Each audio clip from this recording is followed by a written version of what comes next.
Aggregazione e affitto sono le due parole chiave per chi lavora o lavorerà in agricoltura, perché se da un lato la coltivazione della terra potrebbe essere il futuro, dall'altro si fanno i conti con la crisi che non ha risparmiato nemmeno questo settore e con sempre meno terreni agricoli a disposizione. La provincia di Treviso ha una superficie di circa 274.000 ettari, di cui 130.000 sono la cosiddetta SAU, la superficie agricola utilizzabile, per cui come vedete è meno della metà della superficie agricola. Vuol dire che negli anni abbiamo costruito tanto, vuol dire che l'agricoltura, ma non solo l'agricoltura, direi la comunità ha pagato un prezzo molto pesante. Di fronte a questo scenario vi è la necessità per gli imprenditori agricoli di aggregarsi per combattere insieme le difficoltà.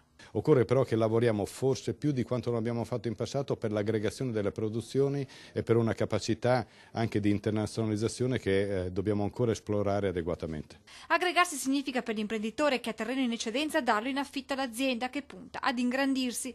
Purtroppo però per ora il sistema degli affitti fatica a decollare. Invece noi dobbiamo cambiare anche qui passo per dare delle possibilità al futuro anche per le piccole aziende, perché mettersi insieme e dare il proprio piccolo terreno in affitto può essere una soluzione. In provincia di Treviso il comparto agricolo tiene, grazie alle coltivazioni di OCG del settore vitivinicolo, soffre invece pesantemente la zootecnia, una condizione che porta molti imprenditori agricoli a diversificare la propria produzione. Abbiamo aziende che magari abbandonano i seminativi impiantando vigneti. In provincia di Treviso abbiamo delle aziende che a volte non sono monoprodotto ma hanno più realtà all'interno, per cui se c'è il settore zootecnico, la stalla dal latte, si affianca il settore vinicolo, per cui questo tipo di aziende magari riescono a superare i momenti difficili.